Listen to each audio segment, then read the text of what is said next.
शांतता ठेवा. तुमच्या प्रश्नाचं उत्तर आम्ही घेऊ. तुमच्या प्रश्नाचं उत्तर देऊ आम्ही. तुम्ही शांततेने बोला ना, आम्ही शांततेने बोलतोय तुमच्यासोबत. हा कार्यक्रम झाल्यानंतर मित्र सर्वांना आपल्याला एक विनंती आहे की आपल्या समक्ष आपल्या मनात काही प्रश्न असतील, हे बघा, बोलण्याचा अधिकार सर्वांना आहे. तुम्हाला जे विचारायचं ते मला विचारू शकता. हा, बिलकुल बिलकुल. तुम्हाला जे काही प्रश्न बोलायचे आहे, विचारायचे आहेत, ते तुम्ही आम्हाला इथे बोलू शकता. पण आपला हा कार्यक्रम होऊ द्या. सर्व आपले मान्यवर आहे, यांचे विचार ऐकून घेऊया आणि यांचे विचार ऐकल्यानंतर बिलकुल तुमचं म्हणणं ऐकू आम्ही.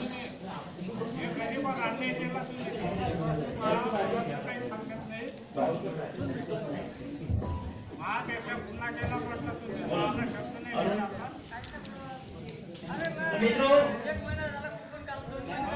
आयोजन आपल्या गावामध्ये केलेलं आहे. कारण ही संधी आज पहिल्यांदा देशाच्या 65 वर्षाच्या स्वातंत्र्यानंतर पहिल्यांदाच आपल्याला मिळते.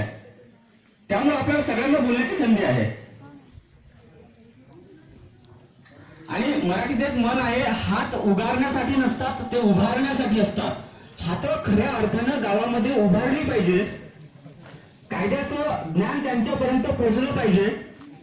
हा देखील उद्देश आजच्या या प्रास्ताविक भाषणामधून ऍडव्होकेट श्री माहुरकर सरांनी आपल्या समोर जे मांडलेला आहे, हाच धागा धरून आपल्याला पुढे आजच्या या कार्यक्रमात चर्चा करायची आहे. आपण सगळ्यांनी या आपल्या गावाचा कार्यक्रम आहे, सगळ्यांना एक अपील करतो.